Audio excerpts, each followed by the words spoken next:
മലയോര മേഖലയിലെ വന്യജീവി ശല്യം നേരിടാൻ സർക്കാർ തലത്തിൽ ശക്തമായ പ്രതിരോധ നടപടികൾ ഉണ്ടാകണമെന്ന് CMP ഇടുക്കി ജില്ലാ നേതൃത്വം. വന്യജീവി ശല്യം രൂക്ഷമായ പ്രദേശങ്ങളിലെ ആളുകൾക്ക് ഇൻഷുറൻസ് പരിരക്ഷ ഏർപ്പെടുത്താൻ സർക്കാർ തയ്യാറാകണം.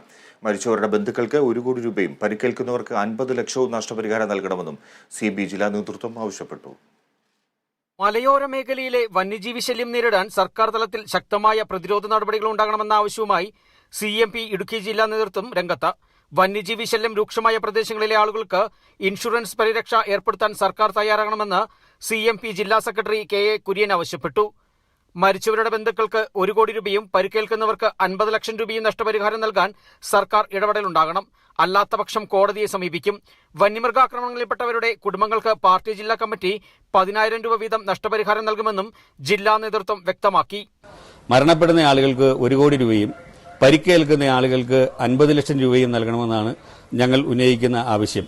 അതുമായി ബന്ധപ്പെട്ട് അതിന്റെ തുടക്കം കുറിച്ചുകൊണ്ട് കോഴിക്കോട് ജില്ലയിൽ അതിനുള്ള സമര പരിപാടികൾ നടന്നു. അതിന്റെ തുടർച്ച എന്നുള്ള നിലയ്ക്ക് ഇപ്പോൾ മാർച്ച് മാസം 6-ാം തീയതി വയനാട് ജില്ലയിൽ തന്നെ CMPയുടെ നേതൃത്വത്തിൽ പ്രക്ഷോഭവും അതുപോലെ തന്നെ വന്യജീവി ആക്രമണത്തിൽ മരണപ്പെട്ട ആളുകൾക്ക് ധനസഹായ വിതരണവും അതുപോലെ തന്നെ അക്രമത്തിൽ പരിക്കേറ്റ് വീട്ടിൽ കഴിയുന്ന ആളുകൾക്കുള്ള ധനസഹായവും പാർട്ടി എന്നുള്ള നിലയ്ക്ക് ഞങ്ങൾ നൽകുകയാണ്. അതോടൊപ്പം തന്നെ ഈ പ്രശ്നവുമായി ബന്ധപ്പെട്ട് ഈ ജില്ലയിൽ നിരാഹാരം അനുഷ്ഠിക്കുന്ന ഇടുക്കിയുടെ MP ഡീൻ കുര്യാക്കോസിന് അനുഭാവം പ്രകടിപ്പിക്കുക എന്നുള്ളത് കൂടിയാണ് ഞങ്ങളുടെ ഈ ക്യാമ്പയിനുമായി ബന്ധപ്പെട്ട് ഞങ്ങൾക്ക് ഇതുമായി. വിഷയത്തിൽ പ്രശ്നപരിഹാരം ഉണ്ടാകും വരെ പ്രതിഷേധ പരിപാടികളുമായി പാർട്ടി മുമ്പോട്ട് പോകും.